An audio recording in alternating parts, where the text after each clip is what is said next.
download the app. I said it. It's been a minute. You know, in Japan they have something called butter dogs. You know what that is? No. Nice takeout dish. Bluetooth I disconnected. wish. Yeah, no shit. It's a number one large. Yeah, is that what they call it? Number one. No, a butter dog is a dog that Japanese women put butter on their area and let a dog lick it off. And this is normal practice. Yeah, I don't know about normal, but it is definitely a thing in Japan. I'd love to hear them say things about America that are just like that. Be like, yeah, dude, like in the South, in Alabama, there's this place where you fuck your sister. And it's just like, yeah, you're kind of right. I mean, they call them hillbillies. Dude, Japan is wild. I'll never forget when Anthony Bourdain went there on That was a great episode. yeah, dude, No Boundaries or Parts Unknown. And it was like, what a wild place. Like everything there is just like I remember he went to like that circus show and it was just like everything has got like this like sexual like it worked, you know, like theme worked into it, but it's just like it's very theatrical and like, but it's wild. And yet they're like a super sexually repressed culture. They That's don't why marry, they don't have kids, they're all about their career. So they get their fucking kicks off like in their literature and their all that. Dude, that's kind of like where tentacle porn came from, because their society wouldn't allow, they don't allow the showing of dick going into pussy. That's why all the Japanese porn, it's all like blurred out. And so that's why they have tentacle porn, because I guess a tentacle is the most resembling of a cock. I didn't even know that was I didn't even that's know how that that was a became thing. yeah, that's how the loophole. Yeah, that's the origin story. I mean, from what I've been told, it's not like I looked into it or anything. Jack, yeah, Jack. So like, yeah. What's your favorite? As the local hentai expert, I guess I'll take questions now. That's wild. I'm taking recommendations though. I didn't know that was a real thing. So that's like, so that's kind of, so that's like you said, their way around not showing. Dick. Exactly dick is a tentacle. So they can't show dick, so they're like, we want something kind of dick shape that we can show insertion. And for they love seafood, so dude, I love how the octopus is always so fucking violent with it. At least from what I've seen. I've never seen an octopus take a Japanese girl out on a date. That's never happened. It's always like him like going through the school, going through a sewer and just like fucking ramming right up her skirt. I've never seen a tentacle ask permission. Yeah. Never seen octopus. Octopus are the biggest rapist. We should cancel tentacles. Yeah, and when you talk about rape, I always think about Joey Chestnut and what he just did this last weekend to the hot dogs. I feel like he just like Joey Chestnut fucking look at this man.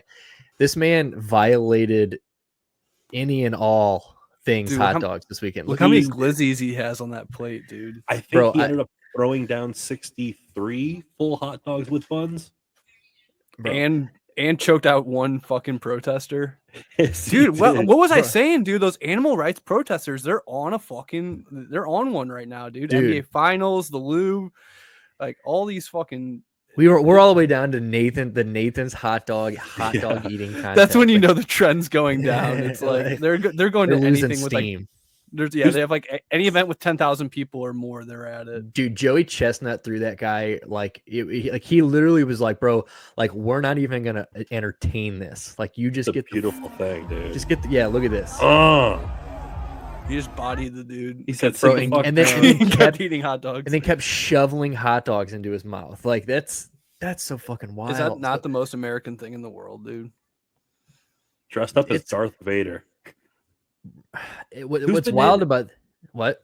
So who's been hitting it harder, the environmental protests or the animal rights protesters? They're on the same fucking team. Yeah, they're on the same team, bro. I feel like they all meet at one hub and they split up. You know what I'm saying? Like that's when they started saying like the cow fart started the green, like it was like the methane gas. They were like, we can both agree on that. And then from there, they've just been on the same team. They're like, it's bad for the climate and it's bad for animals. Dude, we're on the same team now. I always think about fucking every year when I watch this Nathan's Hot Dogs thing, I can never.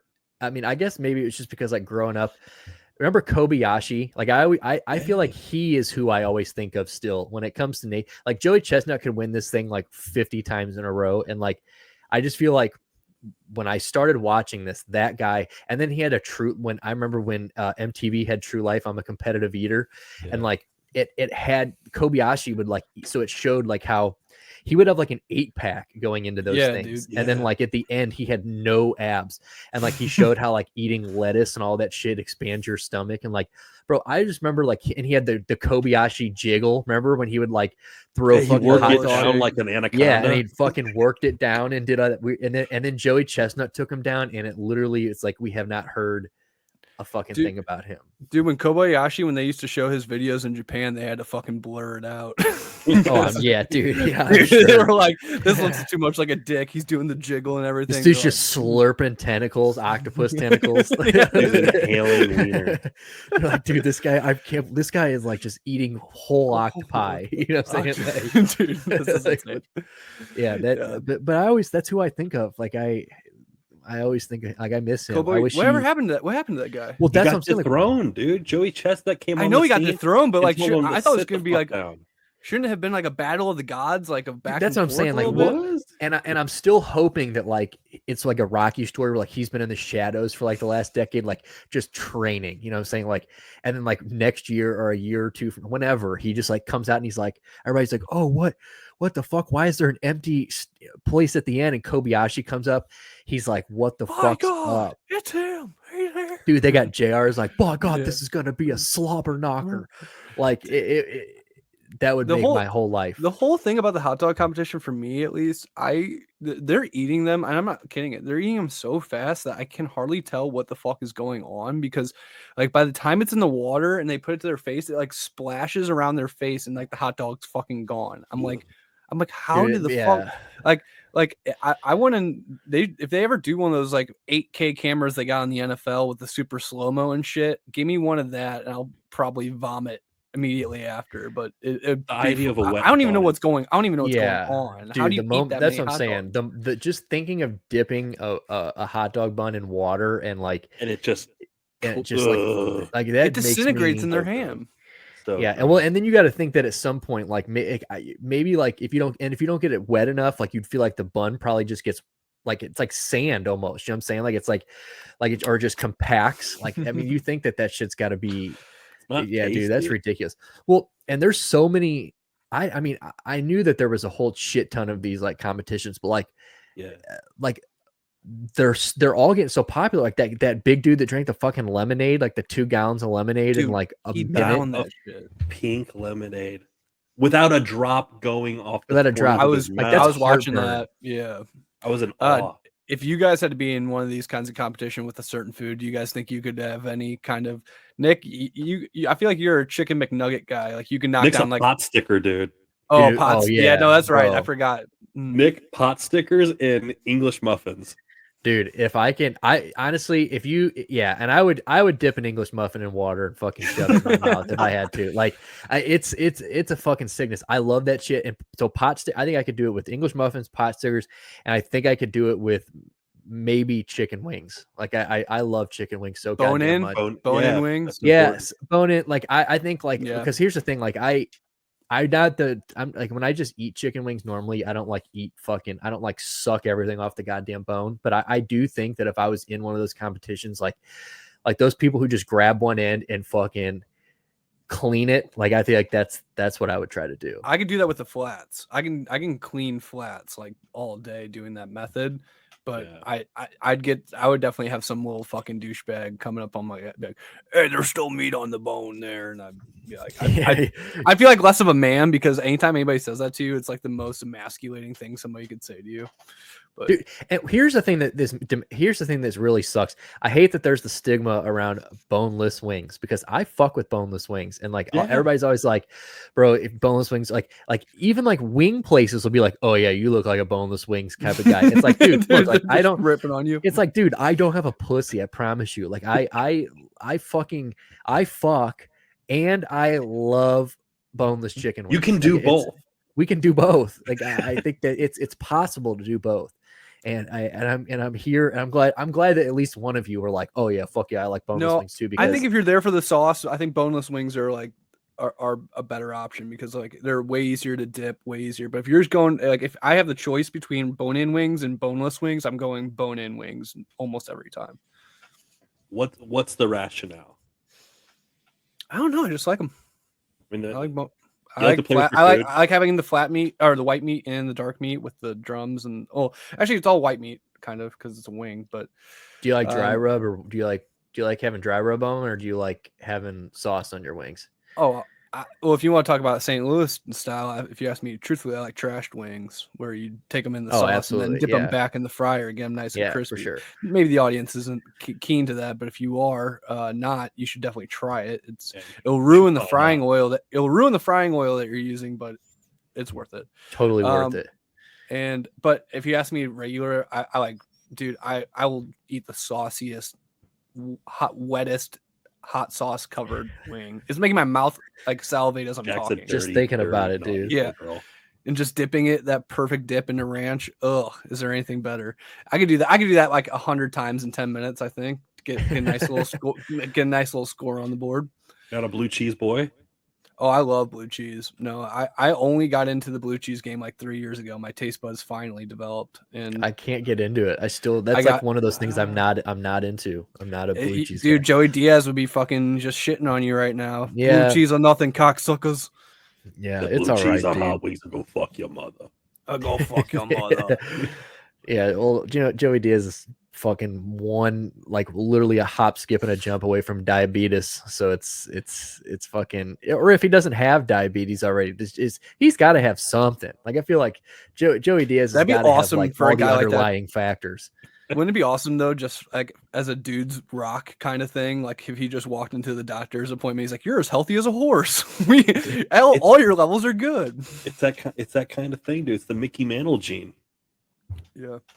You just abuse the shit out of yourself and you're A-okay. Remember I have too much of the Lou Gehrig gene. Taken out in your prime. Jack's the luckiest man alive. For now. As he's on death's doorstep. Yeah, like fucking. But Joey Diaz. Remember that scene in Longest Yard where he passes out during the workouts and they're like, he's like, "I'll be all right. Just somebody get me a Diet Coke." Dude, that was like the fattest I think I'd ever seen him. He's even slim. He was his absolute fattest. He was big boy right there for sure. So speaking of, I was looking at, I was scrolling some through some shit. So I'm like kind of newer to, so I've always kind of like been into NPR, but I've kind of been like recently using them as like more of my like main news source. Can you stand it when they talk like this in ASMR? Yeah, well, it sounds like elevator talk, but this has been All Things Considered. But and they got the tiny desks. So the tiny desks are so sick. Like Usher's tiny desk was super tight. Even though now that we got the Usher meme going around or the GIF going around. But we were talking about these fucking environmentalists and animal rights activists and stuff going crazy. I was reading about have you heard about those Italian mountain climbers that are like lost right now? There's like 13 of them because they were climbing a mountain and like normally like in the Alps or something. I'm trying to remember. So here, hold on. I actually took a screenshot of it. But basically like this mountain is normally like perfect to climb at this time of year, but like it's so hot there right now. And I guess, global warming that, like it's like melting those ice caps there. And like, so like these people are, so like 6 people died. So it's it's in Italy. Yeah, so it's terrain being searched, still unstable. That rescue crew are using drones to try and find any survivors. It's an avalanche, it was an avalanche in Italy. Wow. So they don't know where these people are. They have no idea. They don't know where these people are. A glacier collapse, dude. Fuck Holy that. Shit. So it was like a mudslide, or was it like an avalanche? It was an avalanche. When you said all the snow had melted, I kind of thought like maybe like. So it says 13 hikers unaccounted for following an avalanche in northern Italy that killed at least 7 and is being blamed in large part on rising temperatures that are melting glaciers. Well, I know that global warming is a lot to blame, but I think they're taking a lot of blame away from those hikers, if you ask me. Yeah. They find out they go up there and it's they're like the ones who hiked up that. They're the ones who hiked up the fucking mountain. They go there and it's like totally frozen still. They're like, what's the problem? You know what I'm saying? They're like, we hiked up here and saved you. Like, what is the problem here? Exactly. Yeah, but dude, I've kind of, the reason I like it, that kind of caught my eye is because I just watched that, like, I think it's like 14 Peaks or whatever on Netflix recently. That was like that dude that climbed like fucking all the 14 tallest like mountains in the world in like 2 months or 6 months or some shit like that. Like, Jesus. Dude, that is one of the wildest things in the world is that people that are like the free climbers and I think these mountain climbers like in the ice, like these glacier climbers, like that's ridiculous. Like I just feel like you're just asking for some shit like this. Well, also, go ahead, Stu. Sorry. So there's cool mountains to climb, but like the more I read about like Everest and shit, the more I hate people that climb Everest. Yeah, those like, pictures. You just had like $20,000 in your pocket to like go up there. It's not a technically hard. And this is coming from a fat guy, but it's not a technically hard climb. It's like, dude, I do Everest twice a week. He's like, yeah, that's how I warm up. I was kind of getting at that too. Like, I was gonna say, like when somebody says like they've climbed all these mountains and stuff, I'm like, wow, dude, that's really impressive that you had like 40 grand in like 9 months out of the year to fucking do that. I was like, that sounds sick. Like, yeah, these trust fund kids climbing up mountains and shit. Yeah, that's. Dude. I just feel like that's. I don't know. Seems like every year I wish I had balls like that. I wish I could free climb. That would be so tight. Like I can't because I'm terrified of heights. And I was like, you what? But like, I'm fucking terrified of heights. I can't. I've never liked heights. So heights, spiders are like the two things that I just don't fuck with. Like, imagine you're on a cliff and there's a spider, dude. You jump off the cliff to get away from the spider. Dude, I picked that spider up. Run at the spider. I picked that spider up and I throw both of us off the fucking cliff. Like, that's how that goes. You're taking that spider out, dude. But like, dude, that I want to like. I just watch these free climbers like or like them videos of them dudes that are like fucking hanging off skyscrapers. Like, I wish my nuts were that big. I really were those the dudes that were like in Yellowstone area doing that hike up the face of that mountain or whatever? Is that what 14 Peaks is? Is that the same one, or is that? Or this guy's doing all the mountains, right? You said. Yeah, like he's doing. Ones? Yeah, he's in like Afghanistan. Like, he's going around the world. Like, jeez. Like, there's all types of shit this guy was doing.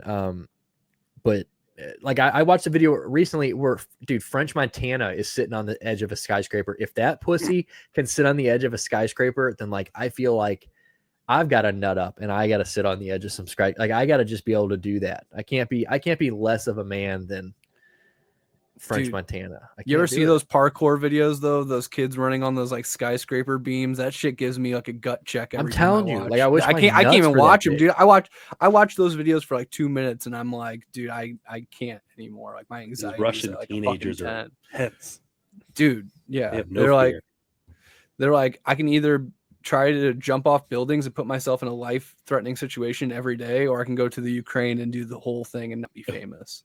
Yeah. So. Like, it's pretty easy for Russian kids to decide to get into parkour, I think. I say that wearing the three. I say make fun of Russians when I'm wearing the 3 stripes. Say you look like a fucking extra in Green Street Hooligans, dude. Like, look at you. Look at me, baby. Which is a sick movie, by the way. Like that. I wish I was in a soccer gang every time I watched that movie. Like, I wish I cared enough. Yeah, every time I saw that movie, people. I wanted to get me and like my 15 closest friends and just start running up on people, like with chains and shit. Like, just like, oh yeah, you like that? You like the opposite soccer team? Yeah, dude. You're gonna die now. Yeah, it's like we're literally gonna like the fight scene from Anchorman. Yeah, it's like the fight scene from Anchorman. Everybody's just running with like random like weapons and like a pitchfork and shit and fucking knives and shit. That. Can you imagine doing that all for our sports team? Like, America loves sports and we don't even do that shit. Like, we crash ourselves through tables and stuff like that. Bill's Mafia, baby. Them dudes are wild. Like, I'm so glad that we are going to get to see. Like, I feel like Ryan Fitzpatrick is about to be like a staple at those games. Like, I really do. Is he not getting a TV gig? He's going to be a staple on Thursday Night Football on Amazon Prime. Oh no shit, is he? Yeah, I was gonna say. He I thought I signed heard the contract. that. He's going to be on good commentary. Good for him, dude. I like it. He's got a good personality. He's well spoken. You think they let him like keep the fucking beard and like all the look and like the? Oh, for sure. Yeah, that's the image. That's why we're watching. Dude, just another fucking Ivy League guy getting a handout. Shaking my head. Unreal, dude. Did you know he went to Harvard? Oh my god. He even mentions, I think, sometimes that like that he was like hated that was like the thing that everybody like went to when they talked about him. He felt like he could never shake that, which I don't know. That's not the worst thing you can have to shake. That's not a bad skeleton to have in your closet. Ooh, I went to Harvard.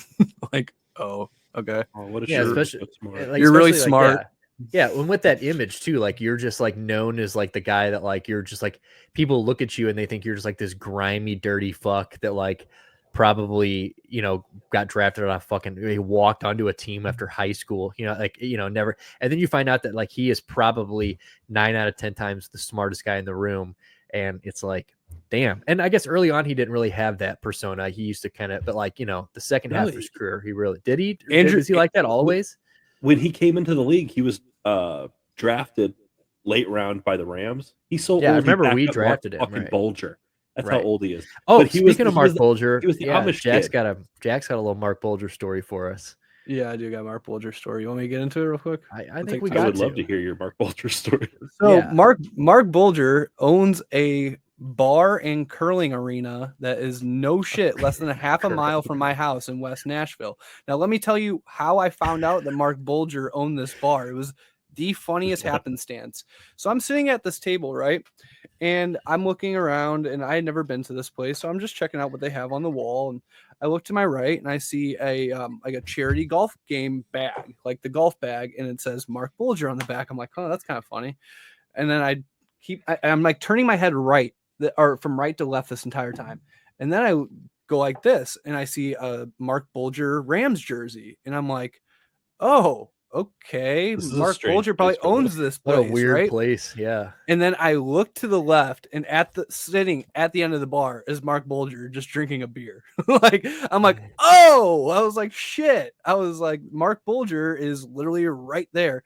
And I started texting Nick and Will, and I was like laughing because I was like thinking to myself, I don't know if I said this in the text, but I was like, of course my celebrity sighting is a fucking quarterback from the Rams that never won a Super Bowl and like is always in the shadow of the greatest show on turf, like of course. But he like loves curling. This is a state-of-the-art place. It's called Top Line, and it's no free shout outs, but still it's a really cool fucking place. And yeah, he was there drinking a beer. Marky B, write us a check, Marky. But he had the coolest thing he had in there was a Stan Musial signed jersey, and it said, "To my friend Mark, best wishes, Stan Musial."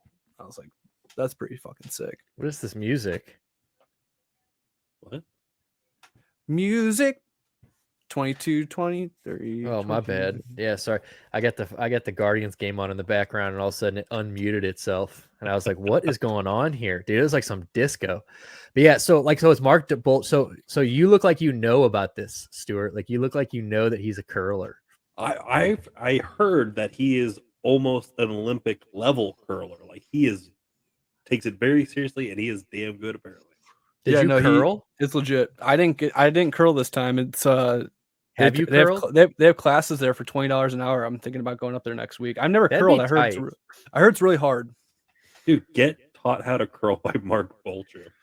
Dude, that'd be a pretty fucking cool person to get. So does he? By. Why Nashville? Is he from Nashville? Is he a honky tonk type? Is he just like a honky tonk type of redneck type of guy, or is like? The part of Nashville where I live is not like in the hustle and bustle of downtown. Well, right, if you remember, I kind of live out in the burbs a little bit. So like I have a feeling that he has ties to the area. If I had to guess, but yeah, dude, apparently, and there's also bowling there. God, I'm really dick riding this place. I don't mean to be shouting it out too hard. Mark, this is a cool place though. I'll give you that. But the curling, write us a check, Mark. Yeah, we can do the ad read at the beginning of this. It's not a big deal at all. What's the name of the place? Top Line. He's born in Pittsburgh. Yeah, he was. Where did he go to college? Like West Virginia. Virginia, yeah. I don't know. Maybe, just where he ended up. But cool ass place. I forget how we even got onto Mark Bulger. You mentioned Mark Bulger, which was so random. But go ahead, Stu. I think you were taking this one. I can't even remember how we got to Mark Bulger, dude. Yeah. All well, right. How many like mid-tier professional athletes, like the end of the road is bar and grill? Right? I've always heard that like that is like one of the worst investments you can have is food. Like making like a restaurant is like the absolute, like that's what athletes lose the most money. What some of the most money on after retiring is opening up restaurants. A restaurant. Everybody thinks they can do food, and it's not even. And I've personally seen people who have great food horribly run restaurants, like in terms of like the financials and stuff. Like you have to have the right mix of everything for a restaurant to work. But Mike Vanderjack, I say that from over like 12 years of working in restaurants. But I am. If anybody's listened to our past episodes, like you have, obviously, I am like I can't stand Chicago. I am the biggest Chicago hater in the world, but they have Harry Carey's there and at the Navy Pier, and that is actually really good. Like that, Harry Carey's is a great restaurant. Loved it. Is it still open? Because Mike Shannon's shut down. Yeah, Harry Carey's is still open. Not the last time I was there for Alex Cameron, but 2 times ago I was there for, I can't remember what, Rancid. I think it was when I was there for Rancid. We ate there at Harry Carey's, but it's really cool. Like it's right there on the Navy Pier, and like you sit out, like there's patio seating and stuff, and like you're sitting there right on like is it a lake, I guess? Lake Michigan, Lake Michigan. But the inside is tight. It's like got all these like football jerseys and like baseball jerseys and like it's just tight like sports memorabilia, but it's a bunch of portraits of Harry Carey with his giant it's just Harry Carey everywhere. What's your favorite planet? Mine's the sun. Let me tell you about the specials today. Dude, that'd be awesome if everybody had to do their Harry Carey at that bar. You have to order. Yeah, dude, the servers are all Harry Carey, like different versions with like balding, like white hair and shit. That'd be sick. We don't have Coke, we just have Pepsi. Dude, I fucking literally would. I would have got up and left. Like if they would have been like, "Hey, sir, you need to order in your best Harry Carey outfit or your best Harry Carey impression." I'd have been like, "Where's the?" Well, actually, I'm on the patio. I just would have stepped over that little piece of shit aluminum gate that put you on the little patio gate, and I just would have thrown myself into the fucking pier because it would have just been the cherry on top of I've had to spend the weekend in Chicago. Dude, and to top it all off, some college bitch, is asking me to do my best Harry Carey. I'll do my best Harry Carey impression and fuck August Bush's wife. Okay, well, I mean, they do make you do the impression at the Mike Shannon bar. You have to say, "Give me a beer, bitch." That's why only South City people go to it, because it just rolls off the tongue. It rolls off the tongue for them. Dude, Mike Shannon. So that was last year. Was his last year, correct? Yeah. So last year they would do a Mike Shannon camera where in the 7th inning. So like they did him such a disservice because like why they didn't do this in like the 1st or 2nd inning, like before the game or like when he is coherent, they would wait until the 7th inning stretch and they would do like, and then like between like this, either the 6th and 7th or 7th and 8th inning, they would do let's give a round. It's Mike Shannon's last season. Let's give a round of applause. And they would like pan a camera on him. And dude, 90% of the time, I went to like 5 games last year. He had no idea where he was anytime they went. Like one time he had his fucking hair standing straight up. And like, it's like he was like looking around trying to find like what camera was on him. It's just like, who did this to this man?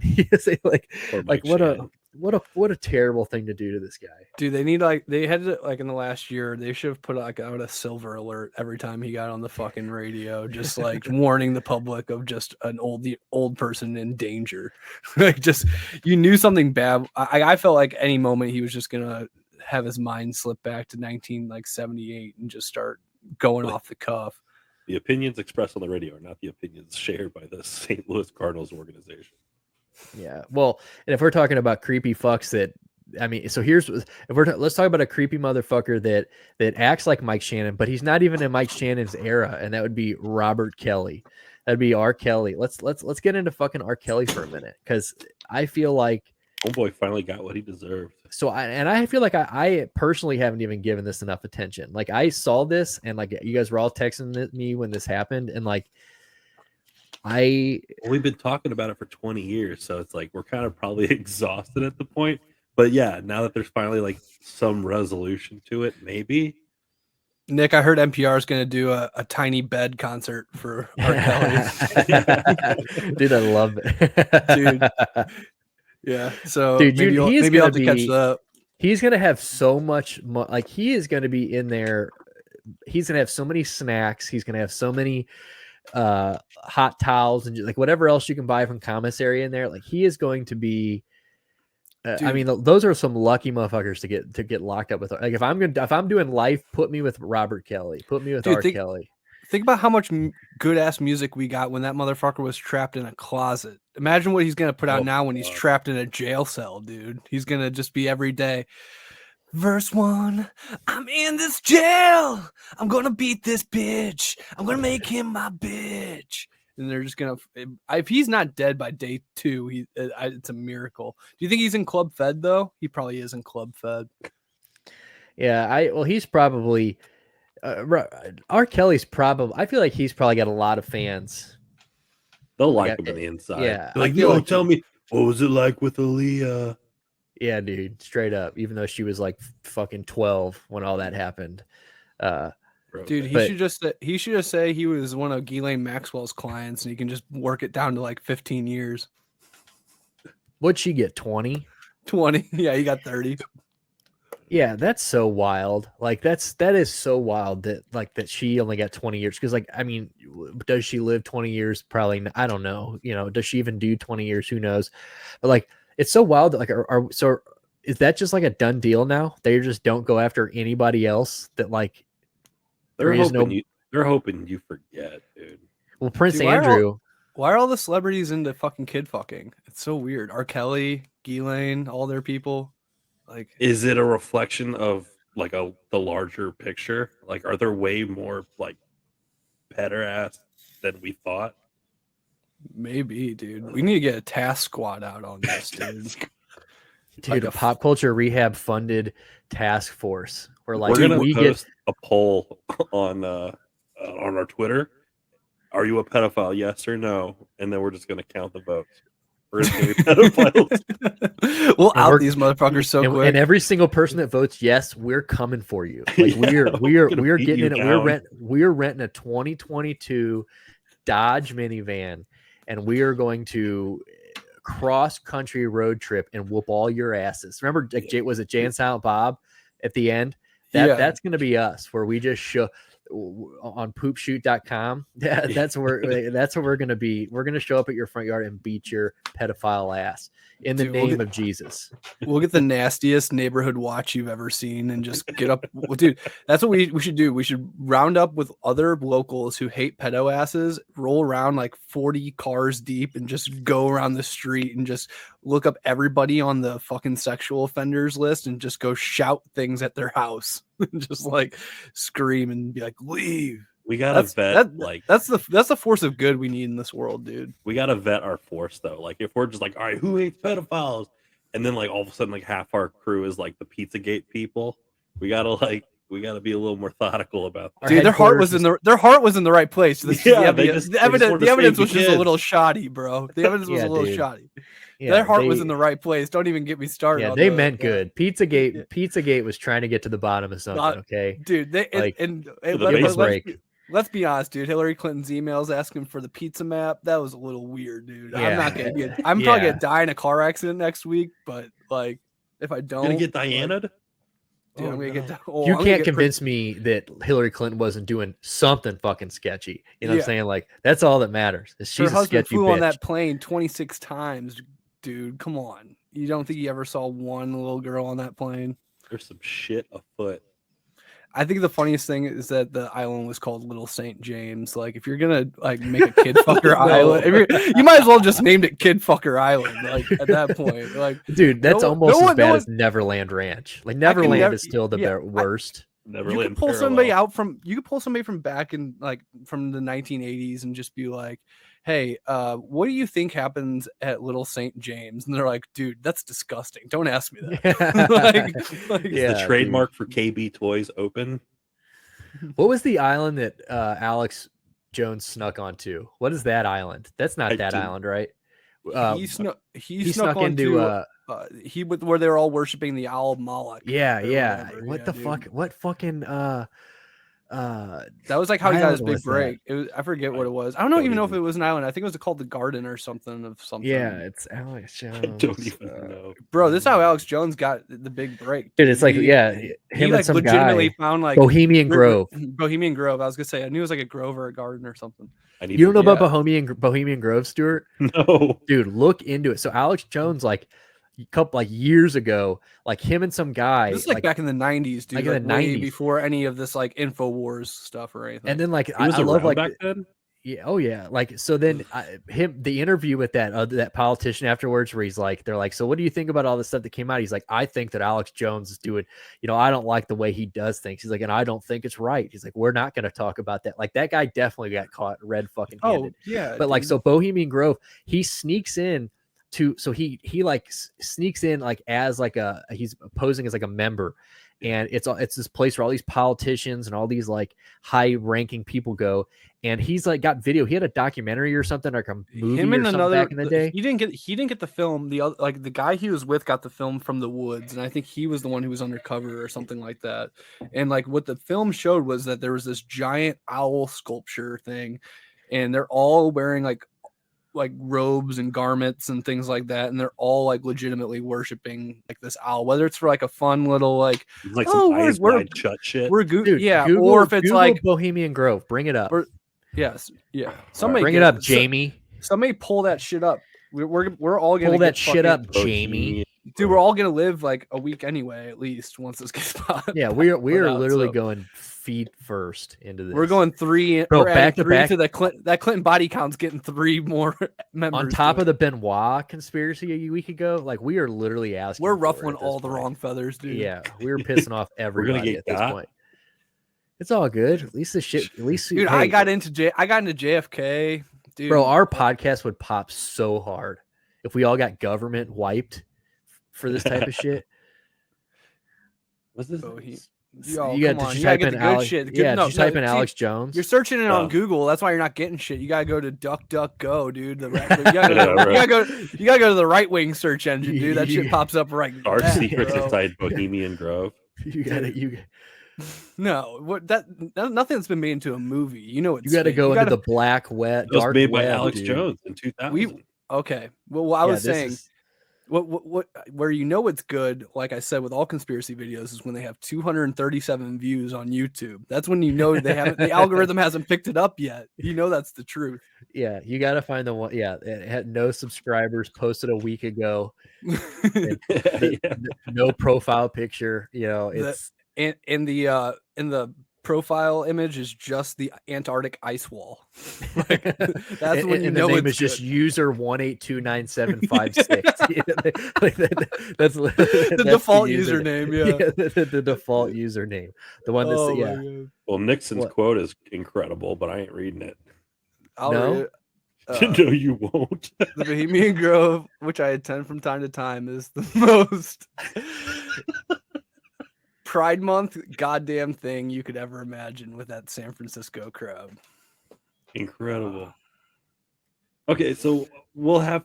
He goes, "No, you won't." You won't feature Bohemian Grove on a later episode once we've really gotten deep into it, dude. We need to. By that time, we'll be dead, Stuart. It's now or never. You gotta go, dude. You gotta tour the world. You gotta get this out to the world, dude. Jet fuel doesn't melt steel beams, and all these fuckers were in Bohemian Grove. It's yeah, dude. We need to get Alex Jones on the pod. Like that's search Moloch, MOLOCH. That's the owl. That's the owl god. Yeah, that's the owl right there, dude. Caw. Look at him. Yeah, dude. And they're all fucking. So he's like in these woods, like obviously like across that pond, back up in those woods is where that guy is filming, and he's got people. They're like walking around those risers, and like they've all got I think they've got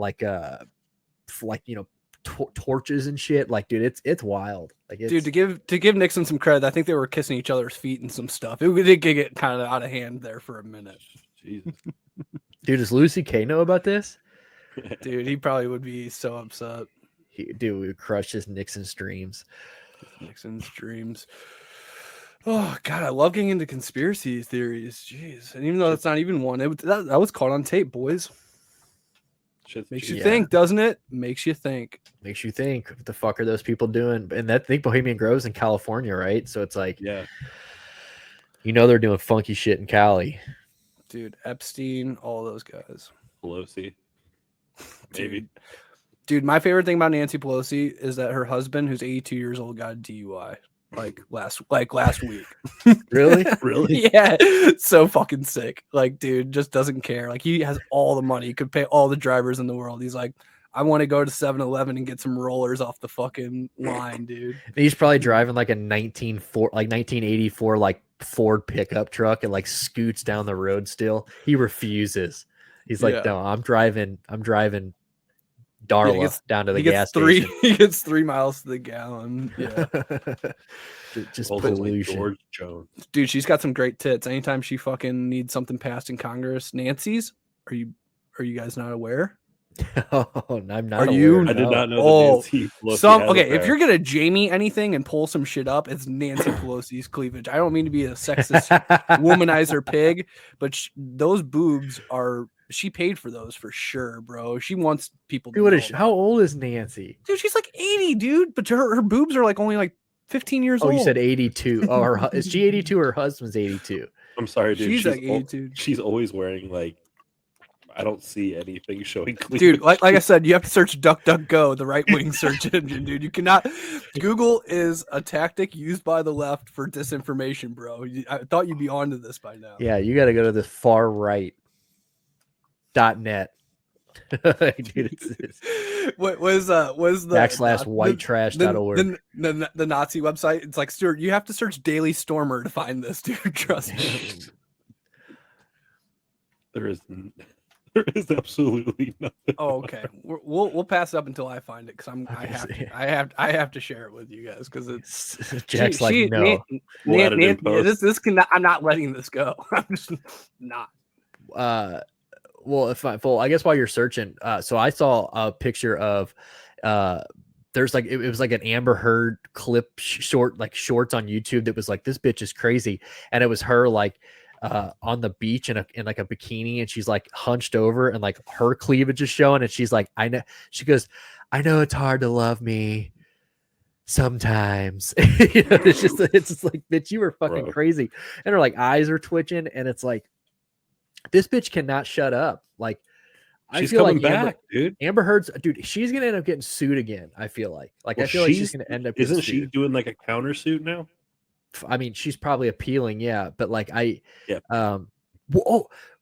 and kind of like a little side note on this, did you? So I don't know if you saw this. Yeah. So Marilyn Manson is now suing. Who is that chick that said that he did all that sexual assault to her? Was it like Rose a year McEwen? ago?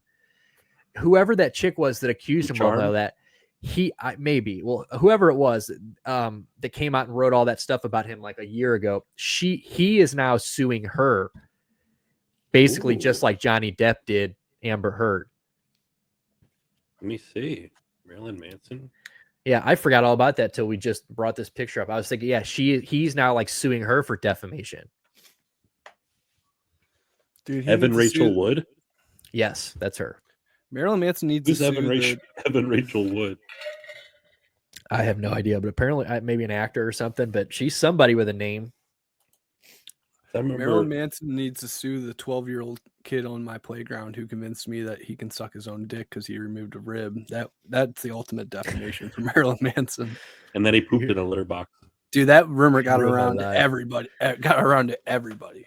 Dude, that's such good marketing. Like, you got this guy's crazy. Took his bottom ribs out, poops in a litter box backstage, and his music is, decent at best. Hey, when I was a teenager, I bought a Marilyn Manson DVD. I just ordered it because I was into him back in the day. and it is like all it is like behind the scenes like footage, and it is like some of the most just disturbing fucking weird shit, period. Like he is just doing something like I know, like I forget what porn star he dated. It was like Jenna Jameson or somebody he dated for a while, but he fucked her armpit. Like I read about how like that's what he liked to do, was fuck her in the armpit. That's so weird. Like, but like this whole DVD. How do you? She does the chicken dance. Yeah. She closed up and extra tight. Dude just lotioned up her armpit and just let him go to work. I don't know, but like but once I watched that DVD, I mean, I wasn't surprised, and I only watched it once, never watched it again. I basically just watched to see what it was about, and I'm like, dude, this is fucked up.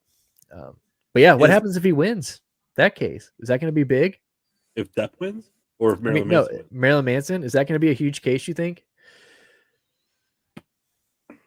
Dude, that's gonna be. I thought he was guilty as shit. I thought that was like a foregone, like for sure. He's so weird. You're just kind of like, maybe that's exactly what happened. If he wins the case, it's gonna be an all-time for dudes.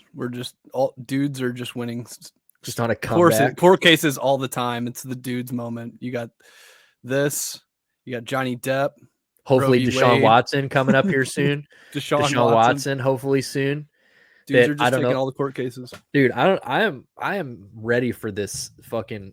I cannot wait. So the 11th, we got 6 days on that, and I am so ready. So I guess it's like the end of this week.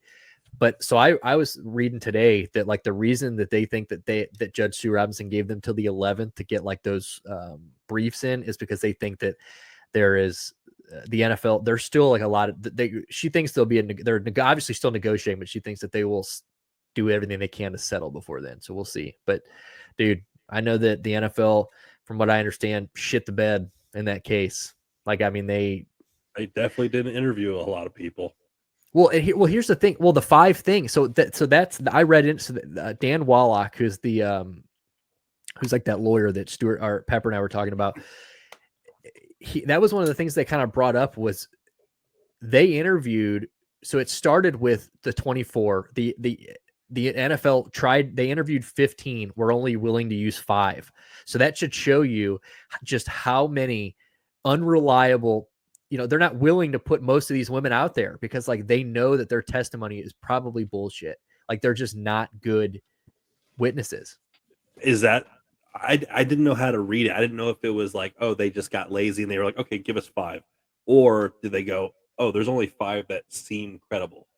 Yeah, so that's what it is that they took the 5 most credible ones that they could find. So they interviewed, I don't think they ever interviewed all 24. I think it was like 15 or 16 of them, and maybe even a little less than that, but they only took 5 because the other ones were deemed. And you got to think now, that's 2 grand juries, and the NFL are now that's 3 people that have listened to these women's stories and been like, we're not willing to use your story because it's probably bullshit.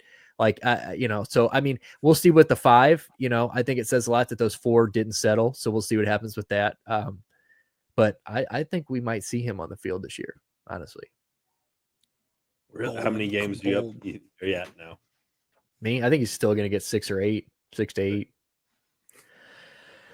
I mean, what do they do? I mean, like all they've done is break down what they said. I mean, if that's really the case they brought to that fucking meeting, then like they didn't really do much. So,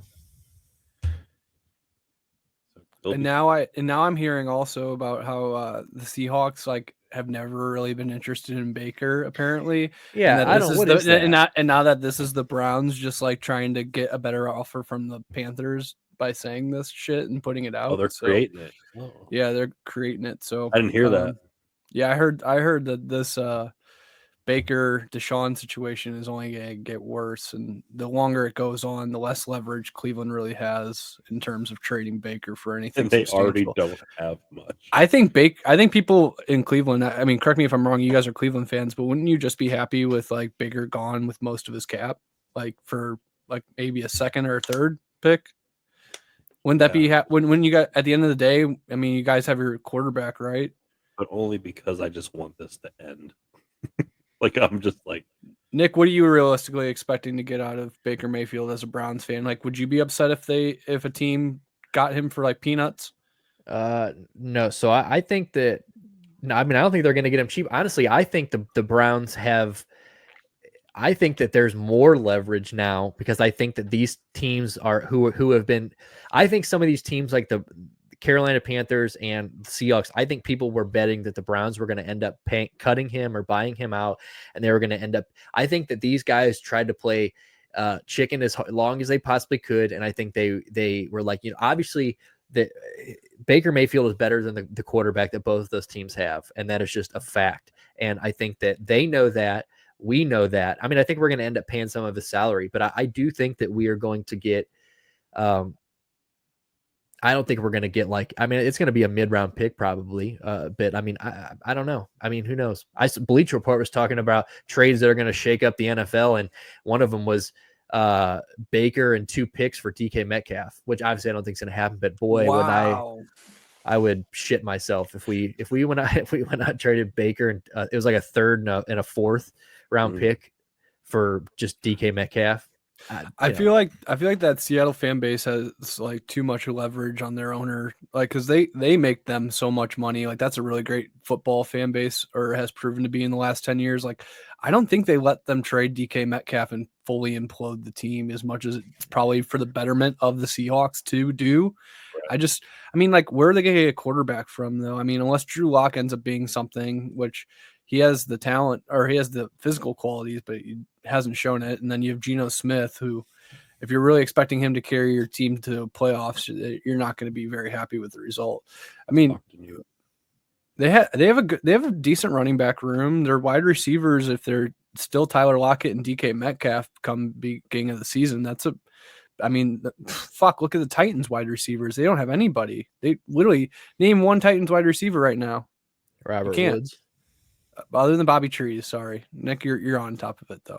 Yeah. But but Bobby Trees hasn't. How many games has Bobby Trees played as a Titan? 0. And so yeah, true that. Yeah, who's going to pick up Julio? I wish the Browns would go pick up Julio. That's who the Browns should go. He's going to be a Packer, according to everybody. Apparently that's the worst kept secret in football. I don't know how that works out. He's a good blocking wide receiver right now, but he's not Julio Jones anymore. And you can't blame Tannehill. Look how many targets Julio Jones was open for last year. It wasn't many. Yeah, well, fuck, how many games did he even play last year? Couldn't have been many. Like 6 games or something, maybe. Yeah, that's ugly. Will Baker be on a team come week 1 though? Yeah, I don't think he'll be in training camp with the Browns. I can't imagine they don't strike a deal before them. No, I don't think any team wants to go into training camp not knowing who their quarterback is either. So that kind of you do have Treylon Burks too, who's going to be nice, but yeah. Do you know he hasn't practiced at all with the Titans because of his asthma? No shit. What, just like he hasn't ran a single route with them at all. He went out to first day of mini camp and he was out there for 20 minutes and said he couldn't breathe. And Vrabel literally said he hasn't seen him since, and they're gonna have a lot of work to do when he gets back. He's gonna have to go play in Arizona. Yeah, so the guy they replaced AJ Brown with is not looking too good. Shit, dude, and AJ Brown looks pumped to be in Philly, which AJ Brown's the best wide receiver that they'll have on that team when he's healthy, which is a big when, because last year it was bad. Dude, last year was terrible. But dude, that's a wide receiver room that drastically has improved in 3 years. Talk about a perpetual hole for wide receivers. Just guys who may have been good at one time go there and they start not being great and stuff. Like the Eagles have a wide receiver room, probably the best they've had. This is a better wide receiver room than their Super Bowl team for sure. Yes. I mean, Alshon Jeffrey was at the twilight of his career. Who else? Treylon Burks was your tight end, who was Zach Ertz? Zach Ertz is the tight end, and then Zach Ertz, and then people forget about Brent Trey Burton is who I was thinking of, the guy who Trey threw Burton. the Philly special. Yeah, Trey Burton is threw it to old Big Dick Nick Foles. Yeah, I think the Eagles have I think the Cowboys probably win. Well, who was it? The Cowboys. Well, they don't have Amari Cooper anymore. They don't have Amari Cooper anymore. Giants suck. Cowboys are talented at the wide receiver position, but it's young and raw. It's not polished. The Eagles have that edge. Yeah, it all depends on fucking Jalen Hurts. I mean, they are like pumping him as number one fantasy quarterback this year. Dude, we'll the Commanders could have a sneaky good wide receiver room this year. If you but Terry McLaurin, if Curtis Samuel could be healthy this year, just remember who's taking snaps there. Just remember who's throwing the ball there. Yeah, that is true. And yeah, this has been a guy who, I mean, the guy fucking, I mean, you have to think, is the receiver group in Washington, like obviously Terry is probably the best out of both teams I'm going to mention overall, but would you say that the Commanders have a better wide receiver room than the Indianapolis Colts? Not I don't much, know if I would. I mean, Michael Pittman and Terry McLaurin, after this season, I could definitely see them being a wash. Like I think Pittman's gonna be great. I think he's like I do too. I think he's gonna be a superstar here in the next couple of years. But so if you count them as a wash, yeah, I would say it's pretty damn even. And so if you're really expecting a bigger or better result from the Commanders, I don't really see it. Maybe Riverboat Ron gets it all out of. I mean, like but again, it's like, do you think Matt Ryan's going to do anything better than what Carson did last year? Like, I'm maybe a little bit optimistic about that. I think Matt Ryan may have just like one more solid year left before he really starts to tail off, because he's like 30s. He's 37 or 38. Yeah, he's not. I think Matt Ryan's still got a little in him. I think Matt Ryan will be. I think he's still got the deep ball in him. Yeah, I've always liked him. I've never literally. I've rooted against him his whole entire career. Because I just cannot stand the Atlanta Falcons. But I never cared about them. I haven't cared about them since Jamal Anderson and the Dirty Bird. Well, see, like when I was like growing up, when I was getting into Donovan McNabb and the Eagles, like it was very much like that Bird rivalry, like him and Vick, like I feel such a simple rivalry. Dude. Such a simple. Well, and I feel like there was like that argument of like, I feel like him and McNabb and Vick were very much like, they were coming up at the same time. And like, I wasn't about, I actually was not into Michael Vick. I was very sad. I was kind of pissed off when the Eagles signed him out of not because of anything they did. I mean, I didn't give a fuck at that point because I felt like Nick was really pulling for Kevin Kolb. Dude, I was like, bro, I'll take Kevin Kolb again over the Michael Vick, because I was like, I just was not a Michael Vick guy. And then he came in that first year with Philly and just blew the fucking doors off the place. And, I've been a Michael Vick guy ever since. I got Michael Vick jersey in my closet right now. Dude is a legend. I love those old shit off of a parking garage. Yes, sir. Do you remember those old commercials from like the 2000s with all the guys that were like, it was like superhero versions of him? Like Mike Vick was throwing the ball out of the stadium. I don't know. Do you guys remember those ads at all? Those Nike or it was like NFL Nike ads. There was one where Michael Vick is literally launching the ball out of the stadium and it goes forever. I don't know. I just remember those. Those things were fucking. They don't do like funny ads like that anymore. I remember more shit like that. The NFL fantasy ones where they're like, you know why you should pick me, and then they throw the ball out of the stadium, or they catch the balls all three of them. Yeah, that was that ad series. Yeah. Those old fantasy football commercials. Yeah, it's cool. Remember that. Yeah, I was watching. I was listening to a podcast yesterday about more about like the legal shit. Like ever since this Deshaun Watson thing, I've just been I'm basically in law school right now. I'm putting myself through law school throughout the day. But I was listening to these lawyers talk about the so a lawyer got on a Cleveland Brown, like one of just a local radio station in Cleveland, and they were talking about how Cleveland could write a book on how to keep your football team when they try to leave. And they compared Cleveland to St. Louis, and dude, they just dogged St. Louis. Like it was just like, bro, St. Louis just straight up gave their fucking team away. They're like, they go, St. Louis should have a team still. They're like, they should have done exactly what Cleveland did and just basically like took it to court and been like, fuck, we don't want just money. We want a team. We want a team out of this. You took our team. And the guy was like, the league offered it. Yeah. And we were like, no, we'll just take money. Yeah. And it's like, bro, we literally like, they were like, St. Louis shit the bed. They're like, St. Louis should have a football team right now. And they're like, they should have taken notes from, they're like, if Cleveland's ever done anything right, it's fucking keep a football team that tried to leave in the middle of the night. You know what I'm saying? Like it literally. Well, the team left, but they're like, but we keep the fucking history. But we keep the fucking we keep it. You know, keep and the it's name, like the logo, all the rights.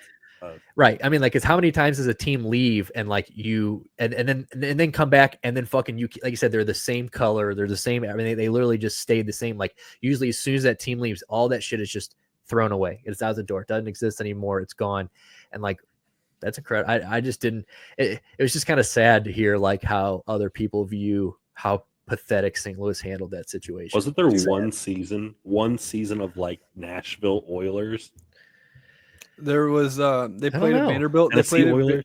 They played Tennessee Oilers. They played I think while the stadium was being built, they played in Memphis and they also played at Vanderbilt. That's right. So yeah, the well, it's kind of fun. It's kind of funny when you talk about like who has the rights to do like the franchise shit. You know, like can the LA Rams, can they go out and wear like the Greatest Show on Turf's uniforms and stuff like that? Because one of the funniest things I heard was that the Houston Texans, they wanted to do a night where they did throwback jersey night, and they wanted to do the Oilers jersey because they used to be the Houston Oilers. But they need permission from the Tennessee Titans in order to do it because that's their franchise, that's their IP, all that. And what did the Titans say? Fuck no, you're our rival. Like you're not wearing our like old, like we have guys. Their names they're using it. Their numbers are retired. Like we retired all your guys' former players. Like we're the only ones who even give a shit about them anymore and pay them respect and invite these like Warren Moon, like all these guys back to the fucking stadium and, you know, like have these events for them and shit. Yeah, you guys want to act like you give a shit. You want to act like you gave a shit and wear their cool ass fucking baby blues. Like fuck off. Like I kind of get it. I like it. Like once a team in a city kind of have that breakup, I think like all things are off limit. Or I mean, honestly, like if the Rams wore the Greatest Show on Turf jerseys, like what am I gonna fucking say? Like, yeah, it sucks, but like at least somebody's honoring them. Like I don't know how many people in St. Louis. I mean, I know a lot of us like that's our childhood memories and shit, but like eventually people are going to stop talking about the Greatest Show on Turf. Yeah. Well, yeah. And I think St. Louis didn't realize how much they cared about the Rams until they were gone. It's one of those things where we didn't realize like how bad that was going to hurt. Well, and on top of the fact that like we had no reason to support the team. I mean, the guy was sabotaging the fucking team. And like, yeah, true. You know, I mean, we had the worst. I mean, you hear people talk about Pat McAfee will talk about, he'll talk to old, what's his name? Chris Long and be like, he was the Ram, right? Chris Long is the Ram. Yeah. And he's like, and they will just talk, you know, like anytime he comes on Pat McAfee's show, they just talk about how shitty the turf was and how bad that stadium was and how just like he defends the fan. He defends the fans a lot though when he talks because he talks about how dog shit those teams were and how nobody like the owners didn't do any kind of marketing. Like they were like giving away tickets to the Rams games on Schnucks receipts, like from your groceries, like back in the day. Like, oh shit, I can go to a Rams game for free. Like, I mean, like the whole thing about the St. Louis Rams and the leaving and stuff, it's like a self-fulfilling prophecy in a way. Cause like when you tell people that like St. Louis can't support a football team and then they leave and then everybody's like, see, told you St. Louis is so shitty, when in actuality we were the only team that had like between like San Diego and all the others that put up a city taxpayer funded stadium proposal. It was like 40% taxpayer funded versus what is out in LA and Carson now is 100% privately owned. Stan Kroenke paid for out of his pocket $1.2 billion. Like to say that the Rams didn't try to keep the fucking or St. Louis didn't try to keep the Rams there is just factually incorrect. Like it's like, yeah, it's I hated the fact that like when the whole lawsuit played out, like basically a bunch of lawyers from St. Louis just did a cash grab and got like $300 million in lawyer fees on that shit. Yeah, that sucks. But like, I mean, they said we got like 500 million afterwards. They said we paid like 3-4 million or 3 or 400 million in fucking taxes on that. Lawyer fees or something. Yeah. Yeah. That's so fucking wild. It's a money grab. Ridiculous. Yeah. That's wild. we got any juicy shit to get into? Like, let's get into that wrestler getting fired from Disneyland. That's what I want to talk about. I didn't even hear about this. I wanted to hear more. Stuart can tell. Yeah, Stuart. Yeah, let me know. Joey Ryan is a guy who just a couple short years ago, he was one of the indie darlings. Look at that chest. Was he wrestling like Ring of Honor and stuff like that? Ring of Honor. He was a very, very early AEW guy. Oh, wow. Okay. But cool. it all fell apart as it was coming together for him. He last wrestled for Impact. Yeah. What was his downfall? Was it his wrestling or his wrestling was he was like a comedy wrestler where his big gimmick was his dick, where he would use his dick in like submission holds where guys would like grab his junk through his trunks and he would like flex and like hulk up. And it would like turn into like the dick giving the guy like I've seen the clip with him and the Japanese dude. Yeah, and they're like you want and you say wrestling's fake. We'll explain this. You know, that's this video. Where okay, go. A guy's dick is giving a guy a fucking arm drag and like an arm wrench. Like he gave it to Joey Janela. He did it to Mick Foley. He did it to Kenny Omega. Like he was. Big time indie guy, but turns out the guy that his main gimmick is his dick. Turns out he's an asshole and he's a sexual predator. He's about 20 different women within the industry came out and was like, oh yeah, he's abusive, he's sexually abusive. You mean the guy whose stick was to arm drag with his cock turned out to be a sexual predator? Exactly. The guy who looks like a mix between Wolverine and Quagmire from Family Guy is dude. That's Sean Connery body right there. That is what that is. That is a Sean Connery chest right there. Dude, but so he probably made a good living on the indie circuit. Well, he must have blown through that money awfully quick because last month someone posted a photo of him working at Jungle Cruise at Disneyland. He grew out his hair. He hasn't dyed his hair.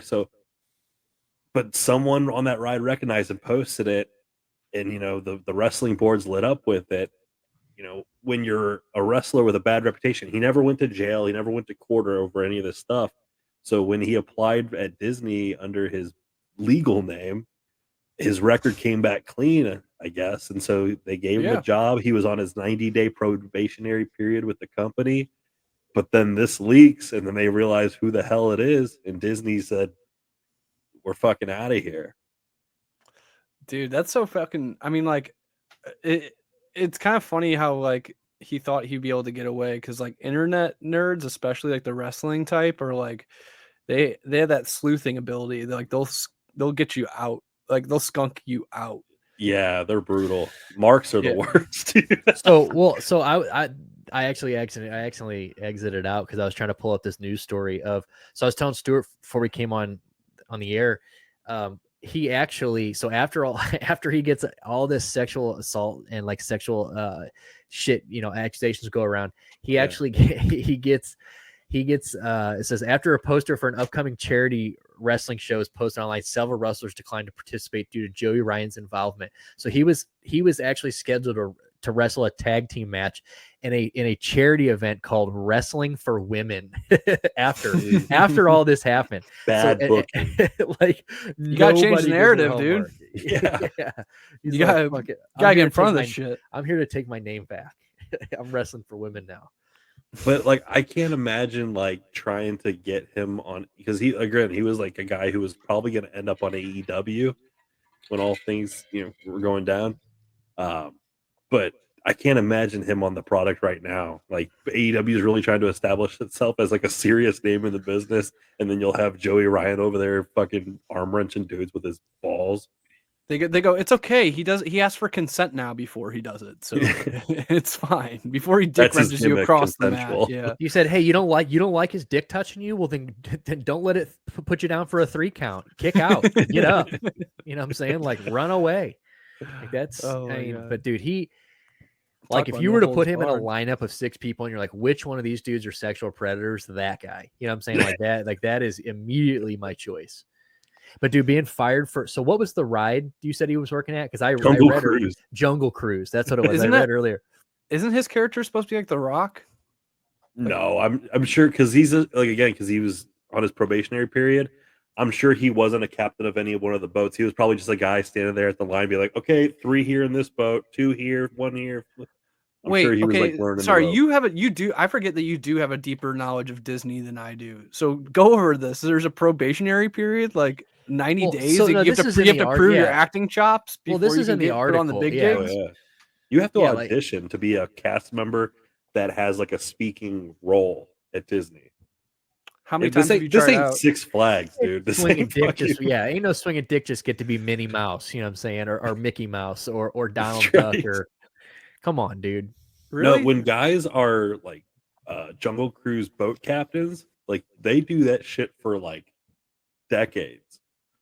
They're probably making $100K. Probably not, but that's the job that you want. You want one of those jobs where you can just be like, "Oh, look, it's the backside of water. You can take photos of all the elephants you want. Don't worry, they have their trunks on." Like you get to say all the shitty dad jokes you want. Dude, that sounds like a pretty sweet gig if you aren't making $13 an hour. Exactly. if after 27 in the Florida years of service, you didn't get a sippy cup and a fucking and Reese's Pieces like that motherfucker that worked at Burger King, like that's probably what Disney gives you, or like a day in the park. After 25 years, they give you like a fucking like a Disney cup, and you go to like fill it up, and it has one of those scan QR codes and only lets you fill it up once on it. And you're like, motherfucker. But you're not far from the truth. Yeah. Oh my god, bro! Look at the regret in his eyes. Well, he's like he sees the authorities coming in that picture. Like he's looking over and he's got that look like fuck. He's like, I should have Crispin Wad myself when I had the chance. God damn it! Hey, Crispin Wad. Hey, we gotta keep up our side of the story. Yeah, good point. He's innocent until proven otherwise. Yeah, you know what I'm saying. Like, where was Chavo when this dude was getting fired? Was he in the area? Yeah, clearly, he wasn't wrestling for women. He wasn't at that charity event because Chavo was busy editing Wikipedia articles from Cambridge or Stanford, Connecticut, off Wikipedia. Connecticut. Damn, dude, it's been a rough week for Disney, but among all the other shit that's been going on lately with the woke culture and people are trying to cancel Disney, but then you have Joey Ryan, sexual predator, getting hired. And then also in Orlando, sir. Look at this guy. Florida man charged with dressing up as a cast member, sneaking onto property and stealing a $10,000 R2D2. Dude, he looks like an Italian Shane Gillis. He does. Holy shit. Dude, he was the young bull, dude. That R2D2. That's the old bull. He was gonna put his dick in that thing for sure. Dude, that thing. Did he get away with it? Or did he how did this story go? He get caught. He get caught like walking out. Yeah, but I mean, like, did he get away? Like how far did he get? Like, did he go home with it and hang out for a while, and then they came and got him, or like, did he get fired? Or he get arrested? Basically, what Nick is trying to ask is, do you think he had an opportunity to fuck it before he? Yeah, do you think he had sex with the R2D2 beforehand? Before he was. Before this picture was taken. They found him after he was impersonating a security guard at the Swan Reserve Resort in May. After security spotted him wearing a high visibility orange vest and pushing a cart down the street to the hotel. So he didn't get to fuck it. He got pretty far. He got pretty far though. He almost got to fuck it. Yeah, he got. He led them to a staff locker room where deputies said he walked around aimlessly searching for his locker for a while. And failed to. So he was just being like, "Oh yeah, this is my locker room," and he kept trying to open different lockers. None of them would open. So he that R2D2 is not going into a locker. No, dude. He later admitted to moving an arcade machine and an R2D2 statue. Like an arcade machine? To steal them. He was exposing weaknesses in the resort safety and attempting to get a job with security. He was He was trying to prove. Remember that show that the guy where the robber would break into your house to show you all the weaknesses you have in your fucking show, where he would just like rob you fucking blind. So this guy was like, "Yeah, look, I was just trying to help you guys out." Okay. In hacker culture, he would be considered a white hat. Dude, he's like I like the fact that he went all fucking Ocean's 11 on this and like got the fucking disguises with the fucking security thing. He went and like found out the security system, got all the weaknesses, like tried to blend in, and like this is just like a way too elaborate crime to try to steal an R2D2 unit. Yeah. I went to what? I said Patton Oswalt fell on hard times. Dude, I was gonna say that motherfucker looks. He does look like Patton Oswalt and Shane Gillis. He does look like Shane Gillis too. Like I feel like if Shane Gillis got drunk enough, he'd be the type of guy who would try to pick up fucking an R2D2 just like in an amusement park and try to walk. He's like, out. These fucking nerds would pay so much for this. Yeah, he's like these fucking virgins. I went to high school with a kid who no shit. I mean, he didn't do it in high school, but in middle school, there's like you could spend the night in the zoo in like 4th or 5th grade. We spent the night at the zoo, and this kid picked up a penguin out of the penguin. So he got in trouble for picking. He reached into the penguin pit and picked up a penguin. So listen. So he sticks it underneath his. He didn't get it. That's where they caught him. He was trying to stick it under his shirt and walk out with it. And obviously they were like, dude, like what the fuck are you doing? So this is the same kid that one day in gym class in high school, he hid in the trash can for like the whole 90-minute class, right? So the inside, we're outside. It was like a field day. We're like outside. It was like in the summer. So we're outside. He hides in the trash can and for 90 minutes. What a fucking weirdo. And as they come back in, he pops out and goes, surprise. And the gym teacher was like, office. That's all he said. Like office. No one was looking for you, dude. No one even noticed. 90 minutes in a trash can crammed up minutes. For that bullshit. For the and most no one laughed. Anticlimactic. Well, there's no payoff of that gag. Like no payoff at all. So there was one of the gym teachers at our high school was he was like the football coach.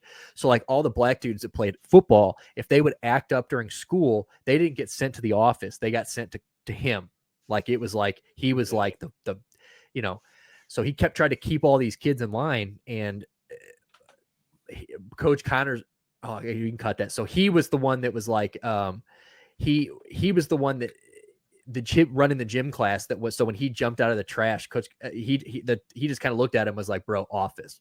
Like not funny at all. Like take your ass to the office. But like, could you imagine sweating in a fucking trash can for? I mean, it was like it was like damn near like it was an hour and a half classes. So did he really think that did that nerd really think a jock was going to give him the belly laugh that he felt like he deserved? Like, dude, that plan was failed from the get go. I feel like he felt that he played football, so he had that inside joke ability, and it wasn't it. But him stealing the penguin is. I assume because he was weird as shit that he wasn't a football player. No, well, dude, you could. Bro, there were some weird. I mean, one of the kids that I went to high school with that Stuart knows, they used to call him Fabio. He literally left high school and became an amateur wrestler. Like his whole high school, like he was a huge weirdo that like actually was into WWE and so I saw him. I drank with him a couple times after high school, and he was a fucking amateur wrestler who traveled around the Midwest and wrestled like house shows. He was not a very good linebacker. No, he was not good at football. Yeah, but he was a good, like, if he had the right role and he's a big guy with long hair, like he could have a wrestling. Yeah, dude, he didn't steal any penguins though. That was, dude. That you ever think about the guys, the really weird kids in high school, and like what the hell they're probably doing now? Like I knew there were kids in my school who like would walk around pretending they were werewolves and shit. Like, how have they adapted to society, if at all, at this point? Nick, do you remember? Nick remembers. I had a Facebook interaction with a kid like that from my high school. So, Nick, I'm not you'll remember this when I say what Will calls me all the time now, but so long story short, when Stephen Hawking died, I was like at that age where I love shit posting on Facebook, like it was like only like 3 years ago. And so like when Stephen Hawking died, I made a post on Facebook. I was like, I love all these dudes who are feigning intelligence by acting like they're upset because Stephen Hawking died, like fucking losers. And I thought I was being funny. It was a good funny like shit post. Well, this kid who was like the biggest nerd from my like high school, like I must have hit a fucking soft spot with him because he gave me like paragraphs on this. Like he's like, wow, Jack, look, he goes, wow, Jackie boy, which is what Will calls me now, is Jackie boy. He goes, wow, Jackie boy, looks like you haven't changed much since high school. Like blah, blah, blah, this and that, like a whole paragraph. And I just like, I miss, like, because there was a time in my life where like I craved that. Like I lived off of just like causing a little shit stir and just making like just like waiting for that notification being like blah blah blah replied to your post. I'm like, oh, he's gonna fucking get it now. Like, oh my god, like shit posting on the internet has taken like a big dip down. It's like so toxic now. It's like there was times I remember where me and like Will would go online and there was like these couples of Facebook group on Facebook, obviously, and they would just post like their relationship story and how they met and like 5 cute pictures of them like kissing next to the beach and holding hands. And me and Nick, the whole like would just get into the comment section and be like, you're an ugly dog. Like, what the fuck? Like you're too short to be dating that girl. She's like 3 inches taller than you, bro. Like fucking, I would just end myself. Like just going on and on. Yeah, no, it was like brutal, but like I didn't ever get reported. My Facebook never got taken down, never went to Facebook jail. Like people just like dealt with it and lived with it. And I don't know. Maybe now people actually kill themselves, so we can't. Yeah. They make one little Netflix documentary about a girl killing themselves. One fucking joke, and all of a sudden, you know, Jack was the 13th reason. Holy shit! Dude. I just posted LOL gay other thing. They're like, oh shit. He's like, you know what? Fucking, that's it. That's the final one. But yeah, no, I actually keep. So I don't have a Facebook anymore. I recently deleted it, but I only kept Facebook because like I actually had a lot of people from high school in there. And like I was friends with a lot of the weird kids in high school. Like one of my good friends who I met in middle school, who I went to high school with, he used to walk around school with the acoustic guitar with no strings. And when he would strum it, so he would strum the guitar and act like he was playing it, but the guitar had no strings, had none. Was it even giving it the bushy 1 string? No, it had 0 strings. And then he ended up getting thrown out of high school because he ended up banging some girl under the stairs. So they closed that stairway for the rest of the school year and threw him out. They kick you out of school for that? Yeah, yes. He got expelled. And they closed the stairway for the year? What the fuck was that? They literally closed him. They closed and locked. Dude, it was all over. I mean, it must have dented a fucking wall. It must have dented the foundation. Like, it must have not been like safe to walk through. It must have been like the ectoplasm shot. Yeah, they were fucking. You know what I'm saying? No, but there was a girl, honor roll, sweetest girl in my grade. Everybody liked her. She was like quiet, smart girl, but just nondescript, non-confrontational. Everybody was just like, oh yeah, she's cool. Got caught fucking in the pool, and like they probably drained it, and they drained the pool. The parents freaked out. They had to like strip the paint off, repaint, resurface. Dude, that's wild. Like, that's like way too far. Swim meets are being rescheduled. I see a little cum in the paint right there. Can we? Dude, that's like get that. If anybody's ever been in a hot tub, you've been in significantly worse than that. A pool with a little tiddling. All that ball sweat. That's all that so funny. But yeah, like I honor roll, probably like close to like valedictorian levels. Senior year, weeks before graduation, she gets caught fucking in the pool, and she's out. She gets expelled. Got caught? They got caught in like mid fucking, or they got caught like after fucking in the pool. Damn. Right, dude. That's all of us were just like legend. But like the parents freaked and she had to go. Dude, my last day of senior high school, I dumped the fucking 5 gallons. I went up to that the highest stairwell in my high school and waited for the busiest lunch to let out. And me and my buddy poured 5 gallons, or it was like 50 gallons. It was like a 50-gallon trash bag of popcorn down the stairwell, and people were slipping and falling down the stairs. And so this is like right before they let out. So it's too fucking good. So after this happens, like we're trying to leave. I guess they got us on camera, and they like created like a roadblock out front of the school, and every kid left. They're like, are you Nick or the other kid's name? They're like, so I like, no shit. I get up there, and I was driving maybe the Integra at that time, and I threw it in reverse when they stopped me, and I like tried to go around them, and then they like circled me. That's how I got caught. But what was the punishment? Like you didn't get to walk or something at graduation? I didn't get to walk in graduation unless I cleaned all the senior lockers by hand. Did you do it? So I did it. And not only did I do it, but so me and my buddy who did that, we're like, fuck it, we'll do it. And we set up the practice graduation. So we had to set up like all the chairs and all that shit. But you know, that was the last year that the school district did the seniors getting out early. Cause I don't even know if they do that anymore. Like seniors get out like early now. I think it's like, I don't know how that works, but so after we got out of school, the rest of the 3 grades were still had school that, you know, so they had actually come through while we were cleaning the lockers and started chanting and like clapping for us because like they knew who we were. Like it was pretty tight. But like I didn't get we didn't have a pool, or I would have fucked it. Dude, like Stuart, when you like started to like kept going down that list, you were like, yeah, dude, they drained it, scraped off the paint, scraped off the tiles, like they built a new pool. Yeah, I basically thought you were gonna be like, and they came with a dump truck and filled it back up, and like they dug another pool right next to it. So much unnecessary money. Like, go ahead and like dump an extra cup of chlorine in it or something. Like, who gives a fuck? Dude, I don't even think they would have done that at my Catholic school. Shit, they would have. But they stripped that bitch. The pool, not the student. I just would have thrown that girl. I'd have been like, you want to graduate? Okay, do 1 lap around the pool with your mouth open.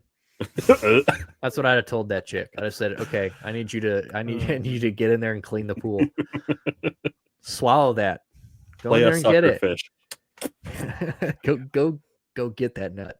They're like, but it's in the deep end. They're like, go get it. Yeah, I didn't walk at my graduation. I had to work that night.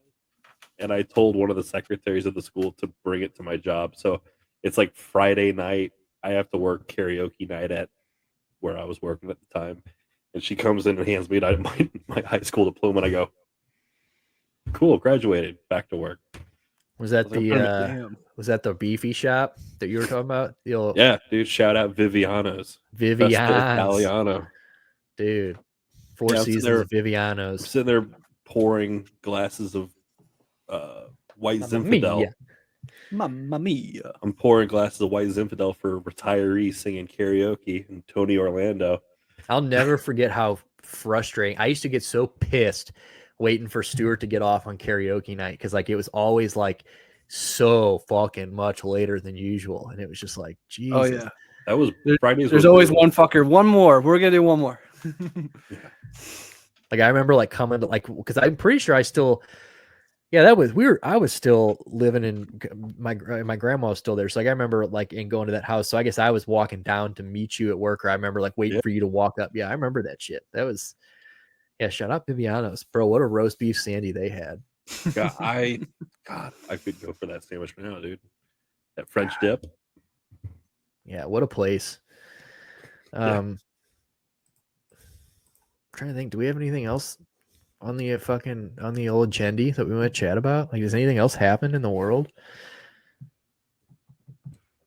that's not like super depressing? I mean, with that, that's what I'm saying. There's so much depressing crap going on. We can talk. Oh, let's talk about fucking. So, my sister just did this. She just borrowed a pair of Shan's overalls for this. So let's talk about these fucking Minions, dude. This Minion movie is like taking over the world. Wait? If we already did a quick little stop, I got pissed so bad. I was gonna get up earlier and I didn't. And I know I shouldn't have drunk a whole bottle of water, but I needed to. Okay. Let's Go ahead. Sorry. We'll talk. You guys can get into the Minions. Save some good shit for me though, because I got some funny stuff about this. Jack forgot that we post this on YouTube now. Yeah, well, you just have to. Yeah, oh well. I mean, yeah, he'll just be out of the. It just is what it is. But yeah. So for some reason on TikTok, it was a thing where young men dress up in suits and ties to go see the newest Minions movie. I don't know the reason though. Oh, so they're in suit and ties. I thought that you were. Yeah, that's weird because like my sister and a bunch of friends, like they all dressed up as fucking Minions and went to the movie. I thought that's what this was. So no, for some reason the dudes all wear suit and ties and they go in there super formal to go watch it en masse. I don't know. Dude, they all look like fucking virgins. What is they going on are here? Because they went there as a team, and then theaters had to stop allowing young men in suits to go see that film because they would show up and be like mad disruptive, and apparently some people started throwing bananas at the screen. And these are the same dorks that like freaked out about that sauce, that Rick and Morty sauce at McDonald's probably. What was the Rick and Morty sauce? The Szechuan sauce. Oh yeah, I never had it. Sauce back to McDonald's, and like all the Rick and Morty kids freaked out. Is it good? Did anybody have that? Did anybody try it? Because all the fucking nerds took it all. They were selling packets on eBay for like $300. Yeah, they wanted. No shit. That's so where you had, right? So you said you had some good commentary on these pieces of shit. Did you hear about this or something already? I didn't even know this was a fucking thing. I saw a TikTok video that got like reposted to Instagram, and it's basically, we can post it on our Instagram if we want, but essentially what it is a bunch of kids go up like to the Minion movies dressed up either like as Minions or completely in suits. Tight. And I think it's hilarious because like fuck, like at least these kids aren't shooting up the theater, you know, they're doing something. Are they wearing aviators in the movie? Yeah. Is this kid's wearing? Are they wearing these fucking like dude? They're in this full. They're in this full outfit. Yeah, like the suit, the jacket, and the glasses and everything. They're trying to look like Gru, the main. I want to beat that one kid's ass on the right in the brown. Yeah, the brown vest. The one who has to be different than everybody else because or the art major in the beginning. Look at the guy in that. Is that a fucking black turtleneck and black slacks? Yeah. He's like the guy. What was that movie? The Poet Society. He looks like one of those guys that Dead Poet. He looks like he'd. Oh, Captain, my captain. Oh, Captain, my captain. Dude, like fucking grow up, kid. No, you're right, dude. Fuck that kid in the corduroy slacks, though.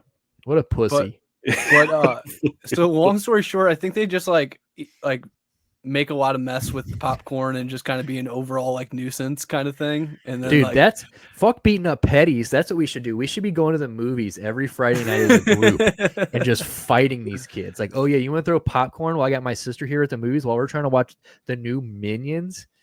Dude, how did my motherfucking watch? How dare you disgrace the fucking Minions? But like it because of this giant TikTok tard movement, like. This movie broke records, like in the box office. Of course, dude. All these little fruits. If you don't think this was hatched out by some executive who like was just knew all this shit was going to happen, then I mean, come on. I'm into conspiracy theories, but that one's right in front of you boys. Like, why couldn't these kids give money to like a good movie? Yeah, Clerks 3 is coming. Do that. God, is it going to be good though?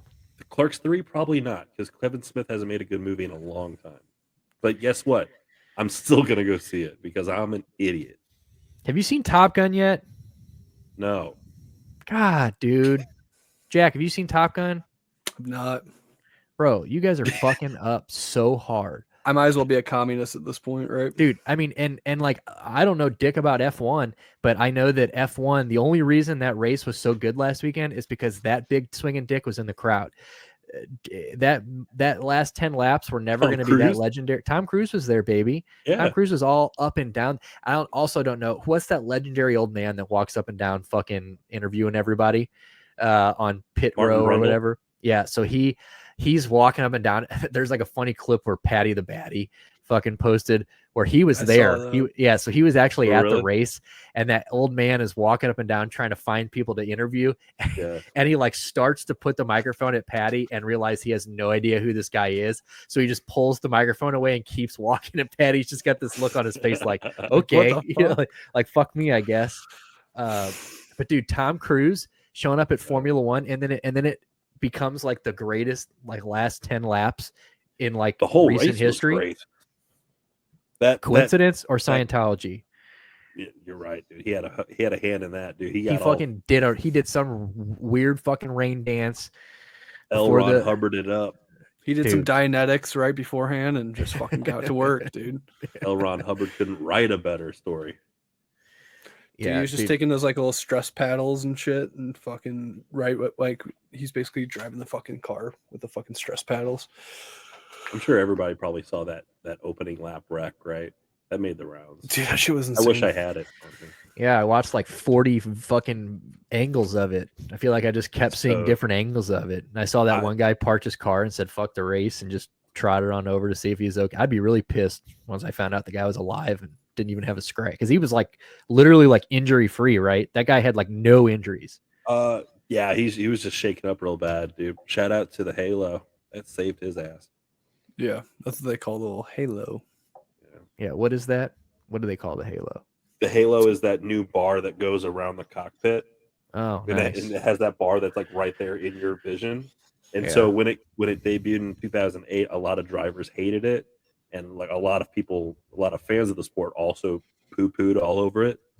But I mean, it saved Romain Grosjean's life a couple years ago. Last year, when Max Verstappen's wheel went into the cockpit of Lewis Hamilton's car, and Lewis Hamilton literally had tire tracks on his helmet, like the Halo saved him.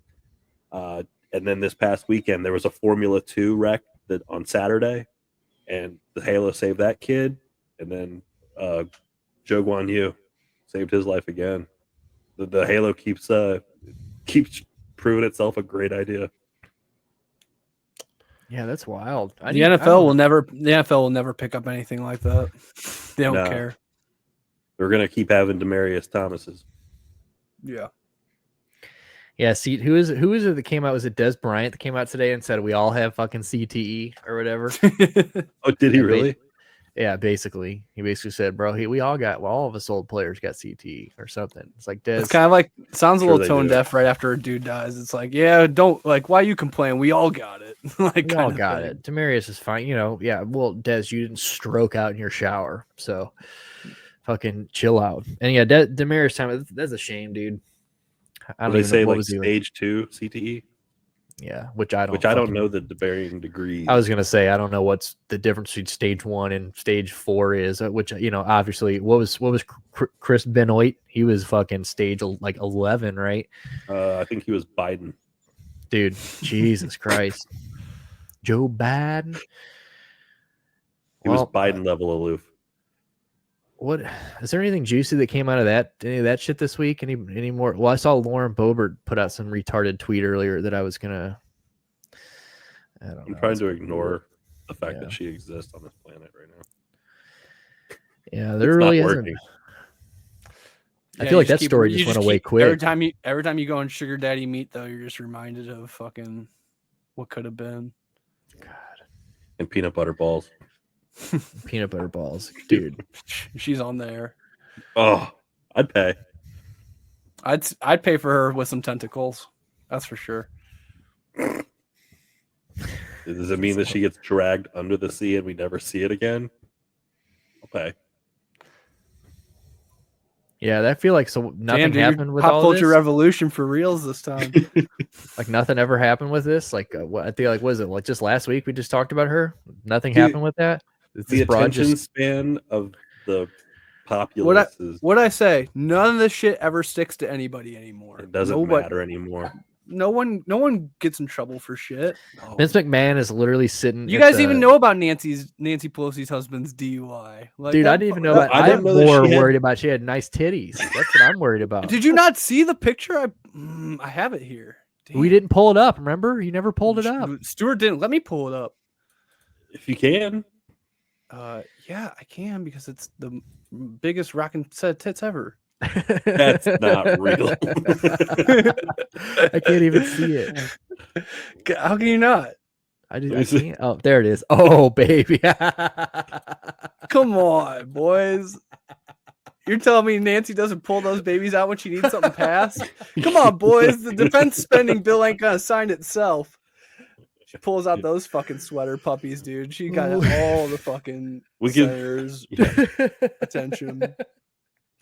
Senators can still definitely make investments in the stock market. No wonder he's got all these DUIs. He's like, fuck it. If you're going to pull your titties out in Congress, I'm driving around drunk. Like, fuck you, Nancy. Like, that's wild. Yeah, so don't tell me I'm crazy. I know a good set of fucking tits when I see one, all right?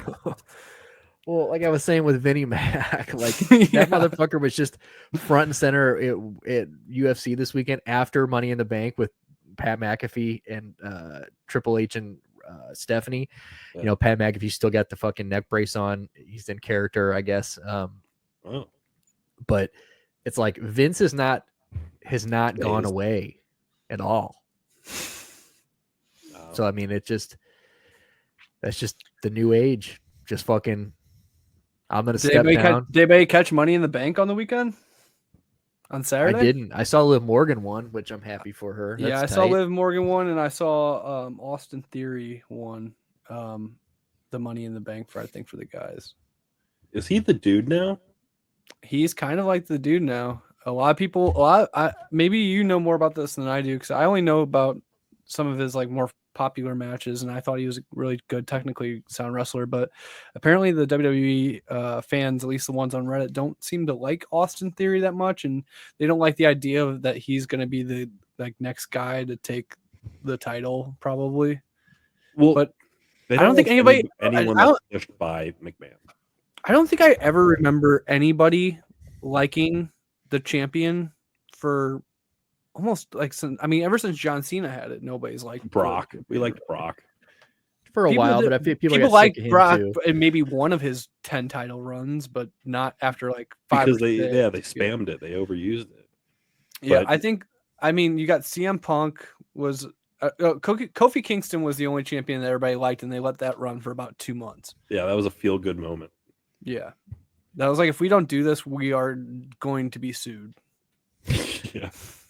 We have to get some goodwill before Vince starts getting into these. For this, we know this story's coming in a year or so we need to get out in front of it. We may be sexist, but we're not racist. Even though Vince McMahon clearly says the N-word on tape. I mean, that's him in the Booker T video, though. I mean, that's so wild that's a thing. What? Is that a real thing? What, the Vince McMahon where he says the N-word and then and Booker T goes, "Tell me I didn't just hear that." When he said it to John Cena too. He did. Well, like, what's up? He did that with. And he had the do-rag on. Exactly. What's up, bro? That was Vince it. That was doesn't give a fuck. Yeah, because he's never had to face the consequences of anything he's ever done. Just threw his dick around for the last 20 years and just said, "I'll step down." Yeah, he disappointed his father in like 1984, by doing the one thing that he promised his father one thing: I will not try to go after the other territories. He's like, I will sell you this company as long as you don't ruin wrestling. He's like, I promise. And then he immediately goes and ruins wrestling. Just monopolizes the entire sport. Yeah. That's wild. Everybody's shit. And then makes a 8-part documentary about how he drove the only remaining competition that he had in the 90s out of business. And then it's celebrated as this huge fucking accomplishment. I own WCW. Yeah. What a top-notch savage. Well, I mean, I think this is it. I was gonna say, I think that's it. I think this was a nice little recap. This is good. Yeah, thanks for tuning in. We hope everybody had a good 4th of July weekend. Make sure you subscribe on Apple and Spotify. We're now dropping on YouTube, so you can watch our episodes on YouTube. We'll have some clips. Follow us on socials. The same old shit. Just do it. Just fucking do it. We'll see you next Tuesday. Peace. Happy birthday, Nardwar. Love you. Happy birthday. Yeah, happy birthday, Nardwar. We didn't get to that We'll today, leave on that. We'll leave on a happy birthday, to Nardwar. Nardwar, the human serviette, the greatest interviewer on planet Earth. He's better than fucking, I mean, he's the Larry King of music. Maybe we should end this with a doot doot doot doot doot doot doot. Doot.